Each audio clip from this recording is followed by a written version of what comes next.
नमस्कार जी। नमस्कार जी। क्या नाम है सर आपका? कृष्णदास है जी मेरा नाम। आप कहाँ से आए हैं? मैं आट्टा गांव से, आट्टा जोरासी गांव से हूँ और मेरा ज़िला पानीपत है और तहसील समाल का है। संत रामपाल जी महाराज की शरण में आने से पहले आप क्या भक्ति साधना करते थे? मैं हरिद्वार जाता था, लोगों को देखकर मतलब मैं भी साथ में जाता था। लोग बहुत हरिद्वार जाते हैं और वहाँ साधुओं की सेवा में रहते हैं, तो मैंने भी जाके वहाँ साधुओं की सेवा की। साधुओं के मतलब लंगर में काम किया करता था और जो भंडारे होते थे वो भंडारे में जाया करता था। फिर मतलब कुंभ मेले में भी गया मैं। कुंभ मेले मैंने हरिद्वार के करे, इलाहाबाद के करे और मैं सब ऊपर पहाड़ में भी जाया करता था। अपना गंगा जी में स्नान करना और मतलब ऊपर केदारनाथ पे जाना, ये करते थे हम। जो भक्ति साधना आप कर रहे थे उनसे आपको क्या क्या लाभ प्राप्त हुए? नहीं, लाभ तो नहीं प्राप्त हुए। ये है, मैं खेती बाड़ी करता था, खेती का काम करता था मैं। इसमें मतलब मेरे को लाभ नहीं हुआ, कोई ऐसा कोई लाभ मेरे को नहीं मिला। आप हिंदू धर्म की सारी परंपरागत साधनाएं कर रहे थे, तो इन सब साधनाओं को करते करते संत रामपाल जी की जानकारी आपको कहाँ से प्राप्त हुई? भाई मेरे घर में टीवी था और मेरे घर वाली वो टीवी देखा करती थी। वो सत्संग सुना करती थी परमात्मा का, कबीर साहब का। तो वो बोले कि भाई इस संत को देखो, जो ये संत इतना ऊंचा ज्ञान दे रहा है, तुम इस संत के पास जाकर देखो। तो मैंने कहा अभी तो मैं संतों के पास ही जाता हूँ, हरिद्वार जाता हूँ, वहाँ भी तो संत है। वो बोले नहीं, इसका ज्ञान अलग है, इसका ज्ञान सबसे अनोखा है, तुम इसके पास जाके देखो।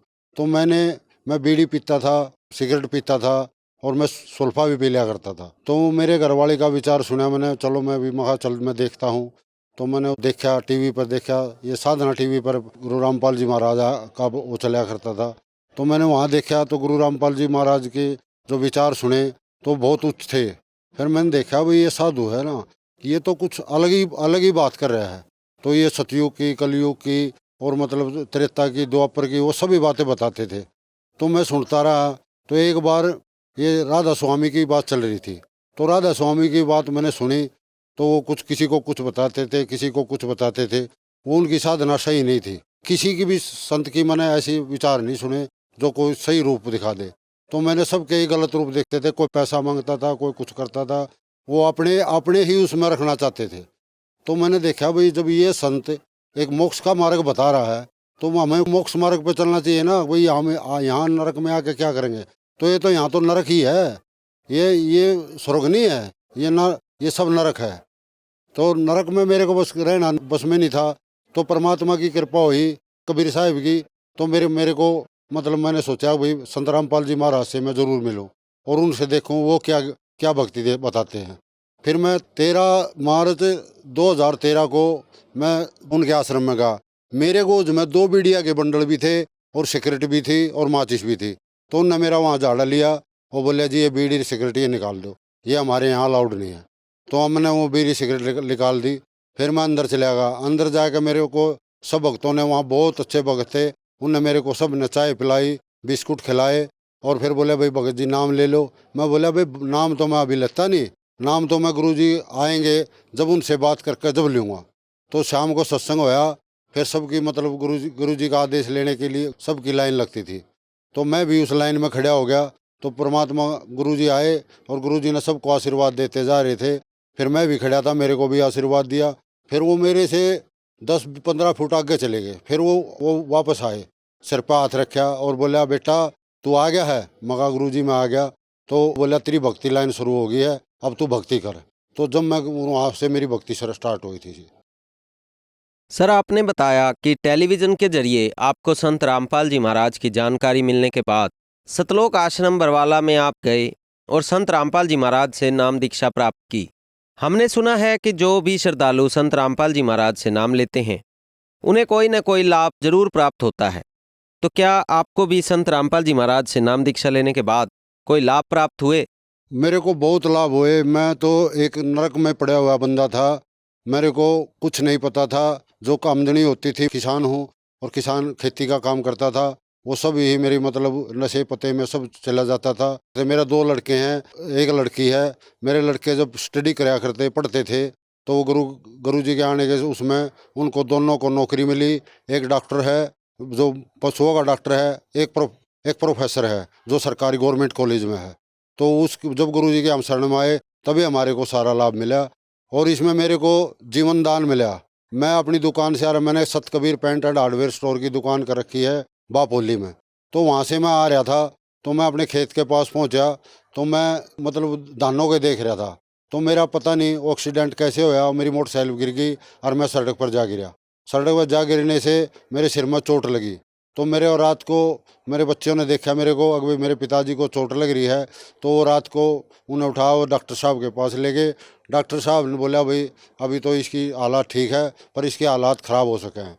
तो मेरे को सुबह मेरे बच्चे मेरे को पानीपत ले गए और पानीपत ले जाकर मैं भर्ती करवा दिया। तो डॉक्टर साहब बोले भाई इसकी बचने की कोई उम्र नहीं है, इसके सिर में बहुत गहरी चोट है। तो वो बच्चे भी बेचारे, वो घरवाली भी रोने लग गई और बच्चे भी रोने लग गए। तो वो बोला भाई इसका ऑपरेशन मैं 72 घंटे के बाद कर सकता हूँ, अगर ये 72 घंटे तक जी गया तो मैं इसका ऑपरेशन कर सकता हूँ, नहीं मैं कोई ऑपरेशन नहीं करूँगा। तो वो बच्चे बोले जी ठीक है, नहीं हम इनको दिल्ली ले जाते हैं। तो 72 घंटे इंतज़ार किया। क्यों, मेरे को जब मैं अस्पताल में भर्ती हुआ तो मेरे पास गुरु जी आ गए, गुरु रामपाल जी महाराज आ गए। मैं पढ़ा था, गुरु रामपाल जी महाराज बोले अगर बेटा तेरा कुछ नहीं होगा, तेरी भक्ति उम्र बढ़वा दी है और तू भक्ति कर। तो मेरा ऑपरेशन होया। फिर मेरे को उसमें धर्मराज के लोक में भी गया हूँ और धर्मराज के लोक में भी मैंने देखा बहुत बुरा हाल था और वहाँ सबकी परीक्षा ली जा रही थी, कोई नरक में भेज रहा था, कोई स्वर्ग में भेज रहे थे। तो वहाँ कबीर साहब आ गए और संत रामपाल जी महाराज आ गए। तो उन्हें कहा भाई इसकी भक्ति उम्र बढ़ा दो और इसको छोड़ दो। वो बोले नहीं जी इसकी तो 52 साल की उम्र है, इसकी भक्ति उम्र पूरी हो गई। वो बोला नहीं नहीं अभी तो इन्हें भक्तियाँ स्टार्ट हुई है, इसकी भक्ति उम्र बढ़ाओ। तो उनके कहने से, गुरु जी के कहने से और परमपिता परमात्मा के कहने से मेरी भक्ति उम्र बढ़ाई गई। और मैं जब नीचे आया तो मेरे को तो अस्पताल वाले तो कहते थे ये तो कोमा में चलेगा, मैं किसी से बात नहीं कर सकूँ था, कुछ नहीं कर सकूँ था। जब मैं 14वें दिन मेरे सांस जागृत हुए तो वो सबका, डॉक्टरों को भी खुशी हुई और सब कहा भाई ऐसा तो हो नहीं सकता। तो ऐसा नहीं हो सकता। वो मेरे से बोले भाई ऐसे कैसे होया। मैं बोला मेरे परमपिता परमात्मा ने और मेरे गुरुजी ने मेरे को दूसरा जन्म दिया है। तो वहाँ से मेरे को दूसरा जन्म मिला जी। आज मैं दूसरे जन्म में हूँ और परमात्मा ने अपनी भक्ति दे रखी और भक्ति ही करता हूँ। संत रामपाल जी महाराज से नाम दीक्षा प्राप्त करने के बाद आपको आर्थिक, भौतिक और शारीरिक रूप से लाभ प्राप्त हुए। यहाँ तक कि संत रामपाल जी महाराज ने आपको जीवन दान प्रदान किया। डॉक्टरों ने आपको ऑपरेशन करने से मना कर दिया था। हॉस्पिटल की सारी फैकल्टी कह रही थी कि आपका बचना मुश्किल है, लेकिन वहाँ भी संत रामपाल जी महाराज ने आपको फिर से जीवन दान दिया। तो जो श्रद्धालु आज आपको सुन रहे हैं, आप उनको क्या संदेश देना चाहेंगे?